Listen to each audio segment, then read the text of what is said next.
కీర్తనలు 56వ అధ్యాయం 1వ వచనం నుంచి 6వ వచనం వరకు.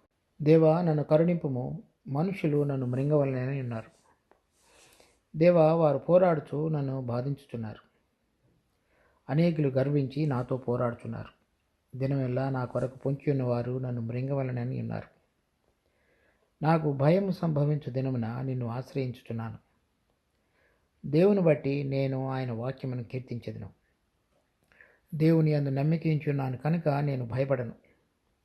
శరీరధారులు నన్ను ఏమి చేయగలరు? దినమెల్లా వారు నా మాటలు అపార్థం చేదురు. నాకు హాని చేయవలనన్న తలంపులే వారికి నిత్యము పుట్టుచున్నవి. వారు గుంపు కూడి పొంచియందురు. నా ప్రాణము తీయగోరుచు వారు నా అడుగుజాడలు కనిపెట్టుదురు. తర్వాత ఈ కీర్తన హెడ్డింగ్ కనుక మనం చూస్తే, ఏసా తెలేం రహూకీం అను రాగము మీద పాడదగినది. ఫిలిష్తీయులు దావీదును గాతులో పట్టుకునినప్పుడు అతడు రచించినది. తర్వాత అనుపద గీతము అని 3 విషయాలు పైన హెడ్డింగ్లో చెప్పబడ్డాయి. ఈ ఎసాలేలేం రెహూకీం అనే మాటకు అర్థం ఏంటి అంటే, ఆయన హెబ్రీ భాషలో దాన్ని ఏ విధంగా ట్రాన్స్లేట్ చేశారంటే, తెలియని క్రొత్త స్థలాలలో మోగబోయిన గువ్వ అని అర్థం రాశారు. అంటే కింద మనం చూస్తే అది దావీదును గాతులో పట్టుకునినప్పుడు అతడు రచించిన గీతం కనుక ఫిలిష్తీయులు మామూలుగా ఇశ్రాయేలీలకు శత్రువులు వారు. కానీ ఆ స్థలంలో సౌలు నుంచి తప్పించుకునడానికి అతడు అక్కడికి వెళ్ళినప్పుడు అది అతనికి ఒక క్రొత్త ప్రదేశం కనుక అక్కడ మోగబోయిన గువ్వ యొక్క అనుభవంతో ఉంటున్నట్లుగా దావీదు ఈ కీర్తనలో మనం చదివినప్పుడు చూడవచ్చు.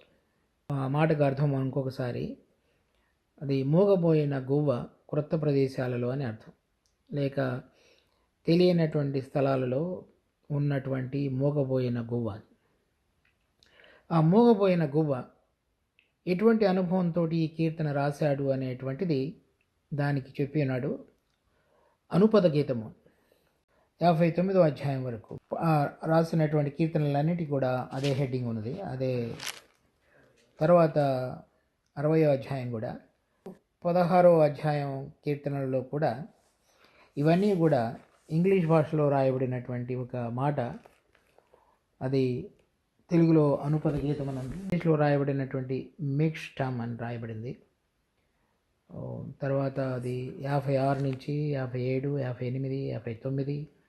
తర్వాత ఇంగ్లీష్లో అయితే 60వ అధ్యాయంలో కూడా మిక్స్టమ్ అనే రాయబడినది, కానీ తెలుగులో వేరుగా ఉన్నది. అది ఈ 5 కీర్తనలు ఇక్కడ, 16వ అధ్యాయం కీర్తనలు, ఈ 6 అధ్యాయాలు కూడా వాటి సూచనగా ఇవ్వబడినటువంటి ఆ కీర్తన యొక్క పేరు అనుపద గీతము. హెబ్రీ భాషలో మిస్టమ్ అని రాశారు. తర్వాత దాని యొక్క అర్థం ఏంటంటే, ఆ మాటకు అర్థం కొన్నిసార్లు చెక్కబడిన అని రాయబడింది, లేకపోతే ఒక రాతి మీద లిఖించబడిన అని అర్థం. కానీ ఎటువంటి అక్షరాలతో రాశారు అంటే, దాన్ని మనం కనుక ట్రాన్స్లేట్ చేసుకున్నట్లయితే సువర్ణ అక్షరములతో లిఖించి భద్రపరచదగినటువంటి కావ్యము అని అర్థం, ఆ మాటకు అర్థం. అలాగే మనం కీర్తన 16 నుంచి ఇప్పుడు ఇక్కడ చూస్తున్నటువంటి 56వ అధ్యాయం నుంచి 60వ అధ్యాయం వరకు వాటిలో రాయబడినటువంటి అంశాలు సువర్ణాక్షరాలతో లిఖించదగి, అది ఒక విలువైనటువంటి దాని మీద లిఖించి సువర్ణాక్షరాలతో దానిని భద్రపరచదగినటువంటి గీతం లాంటివి అని అర్థం. కనుక వీటన్నిటిలో కూడా కీర్తన 16లోను, ఇక్కడ మనం చదివేబోయేటువంటి 56వ అధ్యాయంలో 57 నుంచి 60 వరకు కూడా దావీదు తనకు కలిగినటువంటి శత్రువు, భయము, తర్వాత లోకము, వీటన్నిటిలో నుంచి దేవుడు చివరికి ఎటువంటి విజయాన్ని అనుగ్రహించున్నాడు. సో దాని ఆధారంగా చూసినప్పుడు అవి నిజంగానే సువర్ణాక్షరాలతో లిఖించి భద్రపరచదగినటువంటి గీతాలుగా దావీదు యొక్క జీవిత అనుభవంలో ఉన్నట్లుగానే, అటువంటి విధంగా ముందు విశ్వాస జీవితంలో ప్రయాణించేటువంటి యాత్రికుల వలె ఉన్నటువంటి విశ్వాసులందరికీ కూడా అది వర్తించేదిగా మనము ఈ కీర్తన చదువుతున్నప్పుడు ధ్యానించగలం. అది కొన్ని విషయాలు మన ప్రభువుకు ఆధారంగా కూడా వ్రాయబడ్డాయి.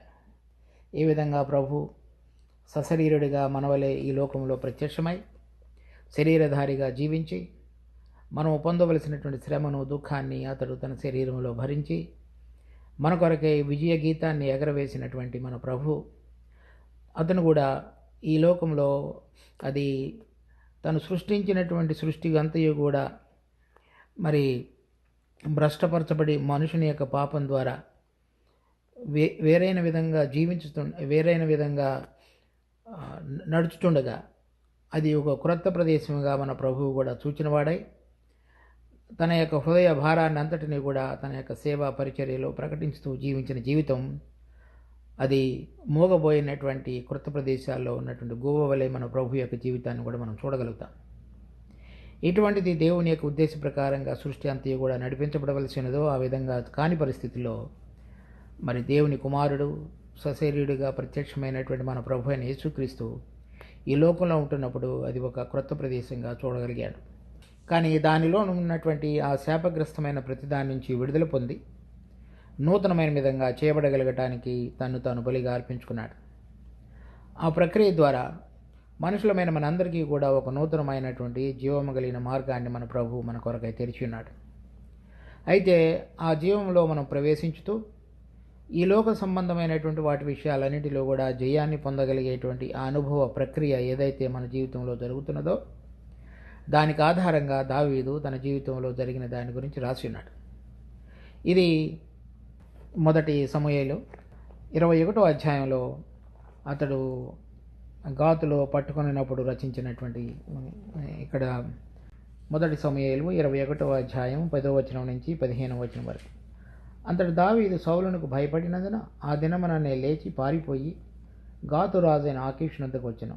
ఆకీషు సేవకులు ఈ దావీదు ఆ దేశపు రాజు కాడ వారు నాట్యమాడుచు గాన ప్రతిగానములు చేయొచ్చు సౌలు 1000 కొలదిగా హతం చేసిననియు దావీదు 10,000 కొలది హతం చేసిననియు పాడిన పాటలు ఇతని గూర్చినవే కదా అని అతని బట్టి రాజుతో మాట్లాడగా దావీదు ఈ మాటలు తన మనసులో ఉంచుకొని గాతు రాజు అయిన ఆకీషు నాకు భయపడెను. కాబట్టి దావీదు వారి ఎదుట తన చర్యలను మార్చుకొని వెర్రివాని వలె నటించుచు ద్వారపు తలుపుల మీద గీతలు గీయచు ఉమ్మి తన గడ్డము మీదకి కారణిచ్చుచుండెను. వారు అతన్ని పట్టుకొని పోగా అతడు పిచ్చి చేష్టలు చేయుచు వచ్చెను.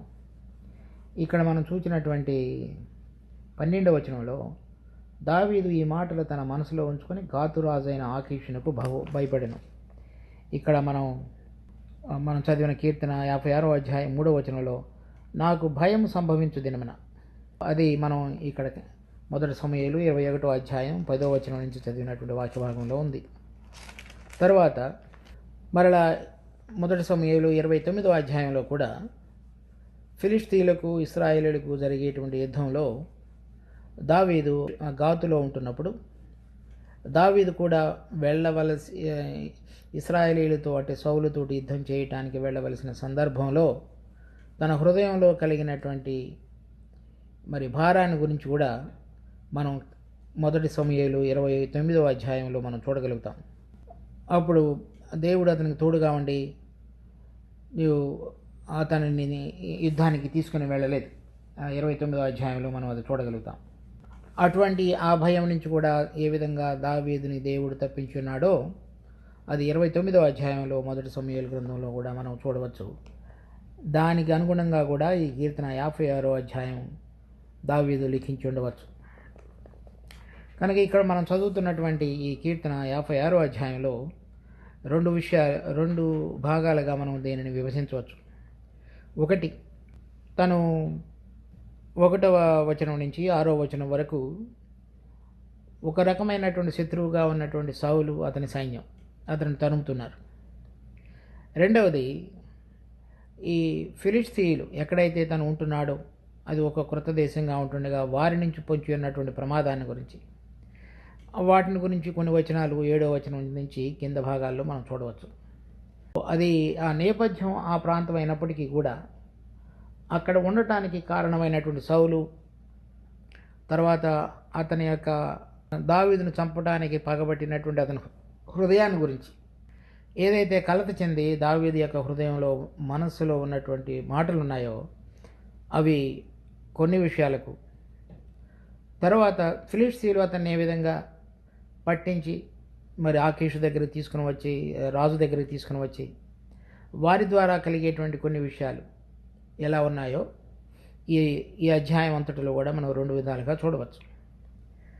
తర్వాత అవి సౌలు అతనిని తరమటం అనేటువంటిది, తర్వాత ఫిలిష్తీయులు అతనిని పట్టి అతనికి ఇబ్బంది కలుగు చేయాలని సూచేటువంటి విషయాలు, ఈ 2 కూడా మన క్రైస్తవ జీవితంలో మనకి కూడా ఒక విధంగా వర్తించేవిగా ఉన్నాయి.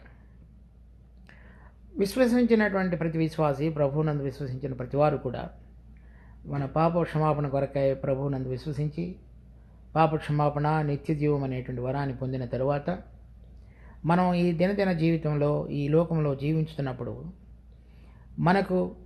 మనలో ఉన్నటువంటి మన పాత స్వభావము మనలను మరలా తిరిగి లోకంలోనికి ఏడవటానికి, మనలో ఉన్నటువంటి ప్రాణ సంబంధమైనటువంటి కోరికలు తీసుకొని దాని శరీరాన్ని ఆధారంగా చేసుకొని ప్రభువుతోటి ప్రత్యేకపరచబడిన జీవితం కాకుండా ఈ శరీర సంబంధమైనటువంటి ఆశలు, కోరికలు వాటన్నిటిని నెరవేర్చుకోవటానికి చేసేటువంటి పోరాటం ఒక రకమైనటువంటి ఆయాసంతో కూడిన జీవితం అని చెప్పవచ్చు.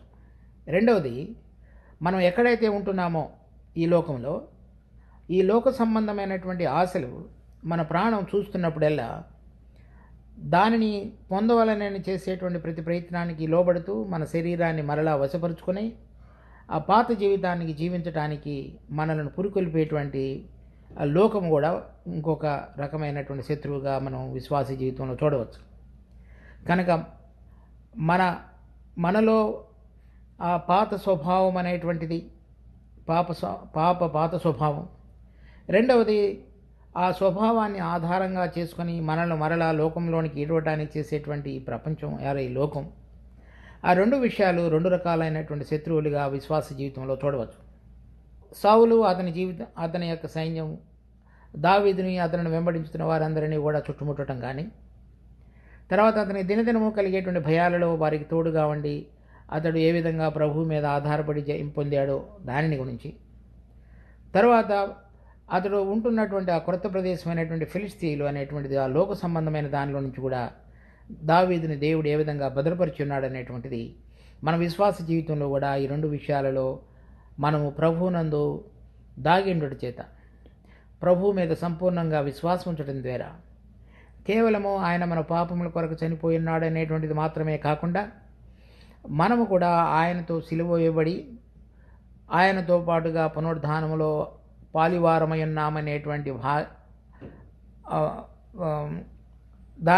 ఆ విషయాన్ని మన హృదయంలో విశ్వాసం ద్వారా అన్వయించుకొని మనం ఆయన యొక్క జీవం ద్వారా జీవించుతూ ఈ లోకంలో యాత్రికుల వలె, ప్రయాణికుల వలె జీవించగలిగినప్పుడు మన పాత జీవితం ఏదైతే మన పాప స్వభావం ఉన్నదో దాని మీద మనం జయం పొందినటువంటి వారంగాను, ఈ లోక సంబంధమైనటువంటి అన్నిటి మీద కూడా మనం జయం పొంది మనము జయశాలులంగా ప్రభు యొక్క వాక్యాన్ని బట్టి మనం రాబోతున్నటువంటి మహిమలో పాలివారంగా చేయబడగలుగుతాం. సో దానికి ఆధారంగా ఏ విధంగా దావీదు శత్రువుల మీద, లోకం మీద జయం పొంది ఉన్నాడో మనం కూడా మనలో ఉన్నటువంటి పాప స్వభావం అనేటువంటి శత్రుత్వం మీద, తర్వాత మన చుట్టూ ఉన్నటువంటి లోకం మీద జయం పొందగలగటానికి దేవుని యొక్క వాక్యము, అంటే మనము ఆయనలో దాగి ఉండి ఆయన అందరి విశ్వాసం ద్వారా శరీరం మీదను లోకం మీదను జయం పొందగలిగి మన జీవితాన్ని కూడా సువర్ణాక్షరాలతో లిఖించబడినటువంటి విధంగా అనుభవంగా మనం మార్చుకోగలుగుతాం ఆయన యందు గనక విశ్వాసం ఉంచినట్లయితే. ఈ లోకమును జయించినటువంటిది మన విశ్వాసమే.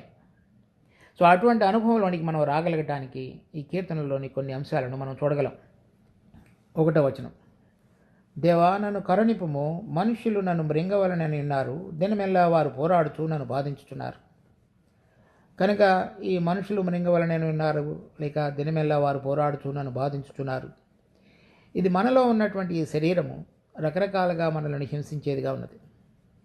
లేక మన ప్రాణాన్ని ఆధారంగా చేసుకుని శరీర సంబంధమైన కోరికలు నెరవేర్చుకోవడానికి చేసే ప్రయత్నం, అది ఒకరోజు కాదు, ఒకసారిది కాదు, అది ప్రతిరోజు ప్రతి సమయంలోనూ ఎప్పటి వరకు అయితే అన్ని సమయాలలో అన్ని విషయాలలో మన శరీరము ప్రభు అయిన యేసుక్రీస్తుతో కూడా సిలువ వేయబడి ఉన్నదనేటువంటి విషయాన్ని మనం అన్వయించుకొని జీవించటం అనేటువంటిది మనం అభ్యాసం చేసుకున్నామో అప్పుడల్లా ఈ శరీరము బ్రతికి ఉంటుంది కనుక అది మాటి మాటికి ఇక్కడ సంబంధమైనటువంటి జీవితాన్ని ఇష్టపడేదిగా కోరేదిగా ఉంటున్నది.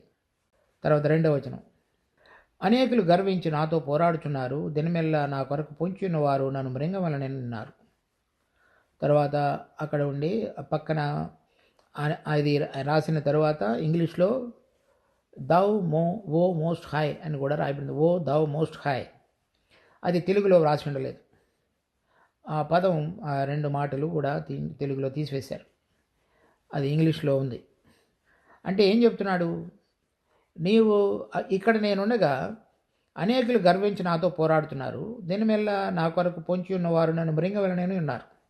అపవాది మన శరీరాన్ని ఆస్పదం చేసుకొని మరలా మనలను పాత జీవితానికి లాగటానికి చేసే ప్రతి ప్రయత్నంలో మనం గనక ప్రభువులో గనక దాగి ఉండకపోయినట్లయితే పడిపోయే అవకాశం ఉన్నది. కనుక దావీదు యొక్క ప్రార్థన ఏంటంటే, ఓ మోస్ట్ హై, అంటే నువ్వు పరలోకములో ఉన్నత స్థలాల్లో నివసించుతున్నటువంటి మా గొప్పదేవ, అందరికంటే ఉన్నతంగా ఉన్నవాడా, ఇక్కడున్నటువంటి నా పరిస్థితిని గమనించి నాతో పోరాడుతున్నటువంటి అనేకమైన విషయాలను గురించి నాకు విడుదల కలుగు చేయుటకు సామర్థ్యం కలిగిన వాడు కనుక నేను నీ వైపు చూస్తుండగా వారు నన్ను దినమెల్లా మృంగవలనని నన్ను పడద్రోయవలను చూస్తుండగా నీవు నన్ను భద్రపరిచి కాపాడి నీ దయను నా మీద కుమ్మరించుమని అడుగుతున్నాడు. కనుక విశ్వాసిగా మన జీవితంలో మనం ప్రభువుతో ఎటువంటి సంబంధం, తర్వాత ఆయన ఎటువంటి గొప్ప సామర్థ్యం కలిగిన దేవుడో గుర్తెరిగి మనకు కలిగేటువంటి ప్రతి విధమైనటువంటి శరీర సంబంధమైనది లేక ప్రభువునికి వ్యతిరేకంగా నడవటానికి ప్రేరేపించే ప్రతి అంధకార సంబంధమైన శక్తిని మనము ప్రభు యొక్క కృప ద్వారా జయించినటువంటి అనుభవంతో ముందుకు సాగగలిగేటువంటి విధంగా ఉండాలని దావీదు కోరుతున్నట్లుగా మనము ఆయన సన్నిధికి చేరుదము. 3వ వచనం, నాకు భయం సంభవించు దినమున నిన్ను ఆశ్రయించుచున్నాను, దేవుని బట్టి నేను ఆయన వాక్యమును కీర్తించదును. నాకు ఇప్పుడు నా శరీరము ఆస్పదం చేసుకొని నాలో ఉన్నటువంటి పాత స్వభావం నన్ను ఏలవలనని, ఈ లోకంలో నేను మరలా తప్పిపోతాననేటువంటి భయం మరలా కలుగుతుండగా వాటన్నిటిలో కూడా నేను నిన్ను ఆశ్రయించుచున్నాను. అనగా నీ రెక్కల చాటు దగ్గరకు వచ్చి నీలో నేను భద్రపరుచుకొని నీ ద్వారా నేను జీవించటానికి నేను అభ్యాసం చేసుకుంటున్నానని చెప్తున్నాడు. కనుక మనంతటగా మనలో ఉన్నటువంటి శరీర సంబంధమైన ఇంద్రియాలన్నింటినీ నిగ్రహించుకొని దేవుడు కోరుతున్నటువంటి విధంగా జీవించడం అనేటువంటిది ఏ మనిషికి సాధ్యం కాదు. కానీ మనం గనక ప్రభువులో నిలిచి ఉన్నట్లయితే, ఆయనను ఆశ్రయంగా చేసుకుని దాగి ఉన్నట్లయితే, ఆయన జీవన ద్వారా నడిపించబడుతున్నటువంటి దినదిన అనుభవాన్ని ఆత్మలో కలిగి ఉన్నట్లయితే మనము దానిని జయించగలుగుతాం. అలా జయించగలగటానికి దేవుడు మనకు అనుగ్రహించినవి 2 విషయాలు. విశ్వసించిన మనం ప్రభు యొక్క జీవన ద్వారా నడిపించబడగలగటానికి అవసరమైనటువంటి విధంగా మనము ఆయన యొక్క వాక్యాన్ని ఆధారంగా చేసుకునటం ఒకటి. 2వది, విశ్వసించిన మనం ఆయన యొక్క మరణ భూస్థాపన పునరుద్ధానములలో సాదృశ్యములలో ఐక్యత కలిగిన మనము ఆ నూతనమైన జీవాన్ని మనలో నుంచి వెలుపలికి తీసుకొచ్చి నడిపించగలగటానికి పనికొచ్చేటువంటి వాడుగా మనలో ఉండటానికి ఇవ్వబడిన వాడు పరిశుద్ధాత్మ దేవుడు. సో ఆ పరిశుద్ధాత్మ దేవుడు మనకి ఇవ్వబడినటువంటి వాక్యం ద్వారా మనం చక్కగా నడిపించబడగలిగి మనం ఆయన యందు ఆశ్రయం ఉండి మనకు కలిగేటువంటి శోధనలు, శ్రమలు, దుఃఖములు వీటన్నిటిలో కూడా జయశాలులమై జీవించగలిగేటువంటి అనుభవంలోనికి రాగలుగుతాం. దావీదు తన కలిగిన పరిస్థితులు దేవుడేమీ మార్చలేదు, కానీ వాటన్నిటిలో జయం పొందినవాడుగా, నడిపించబడినవాడుగా మనం చూడగలుగుతాం. కనుక మన జీవితంలో మన శరీరము, మన ప్రాణము ఇవన్నీ కూడా నలగగొట్టబడి క్రీస్తుతో పాటుగా సిలువ వేయబడినటువంటి అనుభవంలోనికి రాగలిగి ఈ పాత జీవితం మీద జయం పొందినటువంటి అనుభవాన్ని కలిగి ఉండాలంటే వాటిని మనము ప్రభుతో ప్రార్థించే సమయంలో వాటిని తీసివేయమని కాదు, వాటన్నిటిలో ప్రభు యొక్క జీవన ద్వారా విజయశాలులుగా మనం బయటికి ఏ విధంగా రాగలమనేటువంటిది మనం చూడాలి. దానికి అనుగ్రహించబడినటువంటిది ఆయన వాక్యం బట్టి నేను కీర్తించుతున్నానని చెప్తున్నాడు. దేవుని బట్టి నేను ఆయన వాక్యమును కీర్తించుతున్నా అంటే మనకు ఆయన అనుగ్రహించినటువంటి వాక్యములో ఉన్నటువంటి ఆ వాగ్దానములు ఏవైతే ఉన్నాయో దానిని బట్టి అవి మనకు ఆదరణ కలుగు చేయుచుండగా విశ్వసించినటువంటి ఆత్మ కలిగిన వారమై భయములో నుంచి విడుదల పొంది అందరికంటే ఉన్నతంగా ఉన్నటువంటి ప్రభువు నాకు విడుదల కలుగు చేయగలడు అనేటువంటి ఆయన సామర్థ్యాన్ని మనం గుర్తిరిగిన వారమై ఆత్మలో నేను ఆయనను కీర్తించేదను అని చెప్తున్నాడు. చూడండి 2 కొరింథీ 1:18 నుంచి 22 వరకు. దేవుడు నమ్మదగిన వాడు కనుక మేము మీకు చెప్పిన వాక్యము అవునని చెప్పి కాదనన్నట్లుగా ఉండలేదు. మా చేత అనగా నా చేతను, సిల్వాను చేతను, తిమోతి చేతను మీలో ప్రకటింపబడిన దేవుని కుమారుడు యేసుక్రీస్తు అవునని చెప్పి కాదనువాడై ఉండలేదు, కానీ ఆయన అవును అనువాడై ఉన్నాడు. దేవుని వాగ్దానములు ఎన్ని అయినను అన్నీయు క్రీస్తునందు అవును అన్నట్లుగానే ఉన్నవి కనుక మన ద్వారా దేవునికి మహిమ కలుగుటకై అవి ఆయన వలన నిశ్చయములైనవి. మీతో కూడా క్రీస్తునందు నిలిచి ఉండినట్లుగా మమ్మను స్థిరపరిచి అభిషేకించిన వాడు దేవుడే. ఆయన మనకు ముద్ర వేసి మన హృదయములలో మనకు ఆత్మ అనే సంచుకరువును అనుగ్రహించున్నాడు. మనం చూస్తున్నటువంటి ఆ 2 విషయాలు, దేవుడి యొక్క నామంలో ఆయన వాక్యమును బట్టి కీర్తించుతున్నానని దావీదు చెప్పినట్లుగా ఇక్కడ మనం చూస్తున్నటువంటిది ఎందుకు మనం కీర్తించగలుగుతున్నామంటే మనము క్రీస్తునందు నిలిచి ఉండినట్లుగా. అంటే ప్రభు అయిన యేసుక్రీస్తు తిరిగి మృతుల్లో నుంచి లేచి తండ్రి కుటుంబారసమును ఆసీనుడయండి అన్ని శత్రువులను ఓడించి మరణబంధకాలను తొలగించి ఉన్నతంగా హెచ్చించబడినటువంటి వాడుగా ఉండి సమస్తమైన అధికారం మీదను, బలం మీదను, శక్తిని మీదను, ప్రభుత్వం మీదను కంటే ఉన్నతంగా హెచ్చించబడినటువంటి ఆయన యందు మేము కనుక నిలిచి ఉండినట్లుగా, అలా నిలిచి ఉండగలిగే విధంగా దేవుడు మనకు అనుగ్రహించిన వాగ్దానములు, తర్వాత ఆయన చేత మనకు అభిషేకించబడ ద్వారా పొందినటువంటి పరిశుద్ధాత్మ కనుక ఆ 2 విషయాల ద్వారా నేను నిన్ను కీర్తించుతున్నాను. ఆ పరిశుద్ధాత్మ దేవుడు మాకు ఆ జీవాన్ని దినదినము ప్రసాదించుతుండగా శరీర సంబంధమైనటువంటి వాటన్నిటి నుంచి మేము విడుదల పొందగలిగేటట్లుగా ఆత్మ మమ్మల్ని నడిపించుతుండగా మేము మీ యందు ఆధారపడగలిగి జీవించగలగటానికి మీరు ఇచ్చిన వాగ్దానములు స్థిరమై నిలిచి ఉండగా మేము వాటి ద్వారా చక్కగా నడిపించబడగలిగినటువంటి అనుభవాన్ని కలిగి ఉన్నాను కనుక నేను నిన్ను కీర్తించుతున్నాను అని చెప్తున్నాడు. రోమాపత్రిక 8:2 కూడా జీవమునిచ్చు ఆత్మ యొక్క నియమము పాప మరణముల నియమం నుండి నాకు విడుదల కలుగు చేసిన.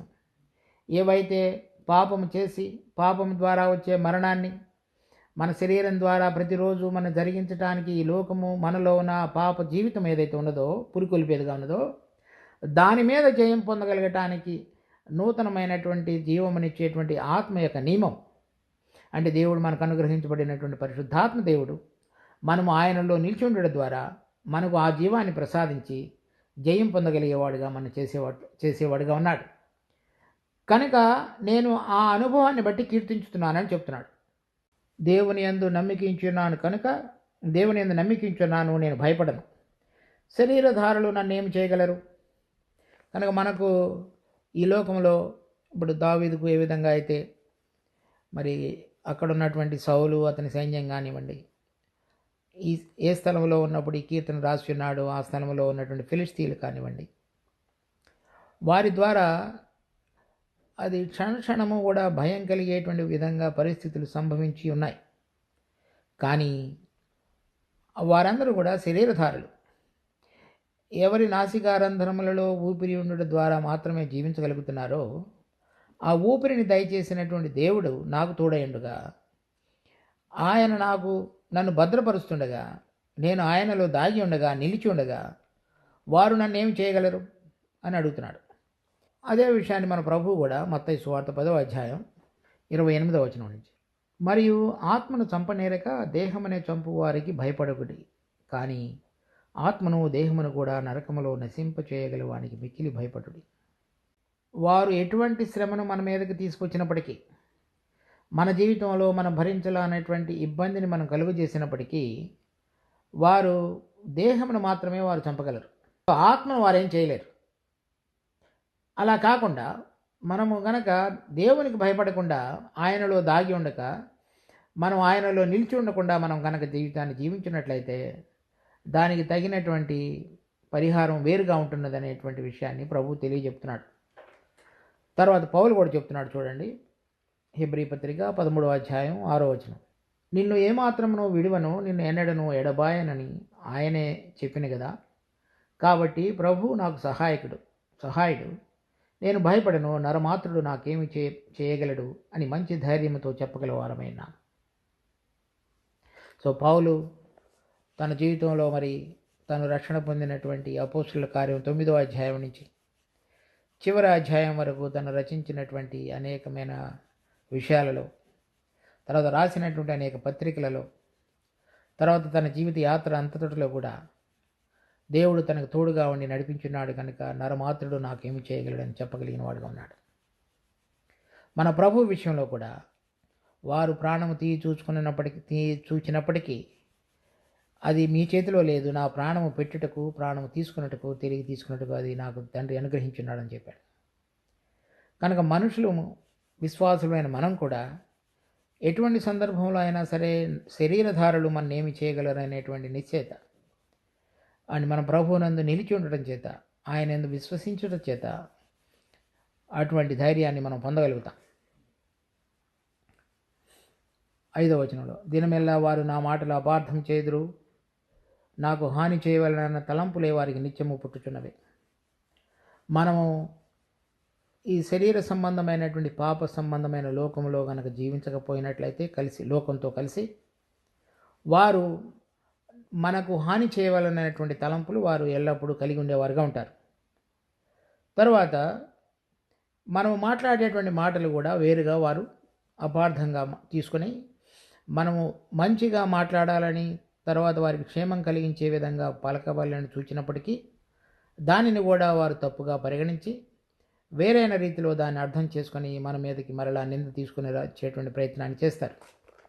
చూడండి, 1 పేతురు 4వ అధ్యాయం 3వ వచనం.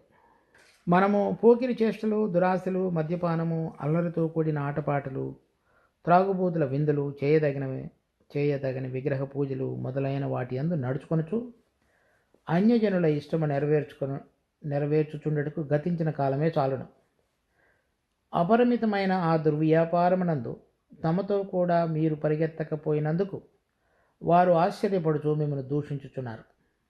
అది సహజంగా విశ్వాసులందరికీ జరిగేటువంటి, యథార్థంగా జీవించాలని చూచేటువంటి విశ్వాసులందరికీ జరిగేటువంటి అనుభవమైనది. తర్వాత కీర్తన 56వ అధ్యాయం 6వ వచనం. వారు గుంపు కూడి పొంచియందురు, నా ప్రాణము తీయగోరుచు వారు నా అడుగుల జాడలు కనిపెట్టుచుదురు. సో వారు ఈ ఫిలిస్తీయులు ఏ విధంగా ఎక్కడ ఎప్పుడు దావీదు ఉన్నాడనేటువంటి విషయాన్ని గుర్తిరిగి అతని ప్రాణాన్ని, తర్వాత సౌలు అనేక మంది ద్వారా దావీదు ఎక్కడ ఉంటున్నాడనే విషయాన్ని తెలుసుకునే సౌలు ఈ విధంగా తనకు వ్యతిరేకంగా ఉన్నటువంటి అనేక మంది వ్యక్తుల ద్వారా తన ప్రాణం యొక్క భయంలో దావీదు ఉన్నాడు. కానీ వాళ్ళందరి నుంచి కూడా దేవుడు తనని తప్పించాడు. కనుక మనం యథార్థంగా ప్రభువు కొరకు జీవించాలని చూస్తున్నట్లయితే చూడండి, 2వ తిమోతి 3వ అధ్యాయం 12వ వచనం. క్రీస్తు యేసునందు సద్భక్తితో బ్రతకను ఉద్దేశించిన వారందరూ హింస పొందుతారు.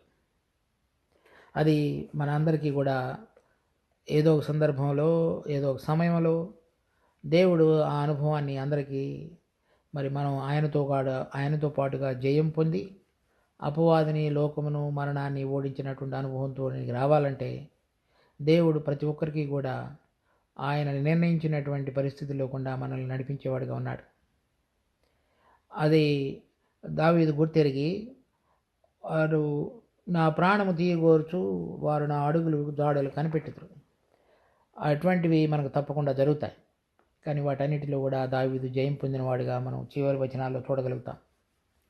సో దేవుడి వాక్యమును మనకు ఆశీర్వదించి దావీదు కానివ్వండి, పౌలు, తర్వాత ఇంకా మిగిలినటువంటి అనేక మంది భక్తులు ఏ విధంగా వారికి అనుగ్రహించబడిన దేవుని యొక్క వాక్యము అభిషేకంతో నింపబడినటువంటి ఆ పరిశుద్ధాత్మ దేవుడు వారిలో నిల్చుండడం చేత ఏ విధంగా వారు ప్రతి విషయంలో కూడా మనుషులకు భయపడక, శరీరం యొక్క కోరికలకు లోబడక, పాపం మీదనో లోకం మీదనో జయం పొందినటువంటి జయశాలులుగా జీవించారు. విశ్వాసులైన మనందరం కూడా అదే అనుభవంలో జీవించాలని తండ్రి అయిన దేవుడు కోరుతున్నాడు. ప్రార్థించుకుందాం. మా జీవం కలిగిన తండ్రి, మీ కృపలో ఇచ్చిన వాక్య భాగాన్ని బట్టి వందనాలు. దీన్ని మా కొరకే ఆశీర్వదించండి. సువర్ణాక్షరాలతో లిఖించి భద్రపరచదగినటువంటి ఈ అనుభూత గీతాన్ని మా హృదయాలమనే పలక మీద చక్కగా వ్రాసుకొని మేము ఈ శరీరం మీదను లోకం మీదను ఎటువంటి విధంగా మీ యందు నిలిచిండుడి ద్వారా దాగిండుడి ద్వారా జయం పొందాలో దాని అనుభవంలోనికి మమ్మల్ని మరల్చి చక్కగా ప్రతిరోజు జైవశాలులుగా జీవించడానికి సహాయం చేయి.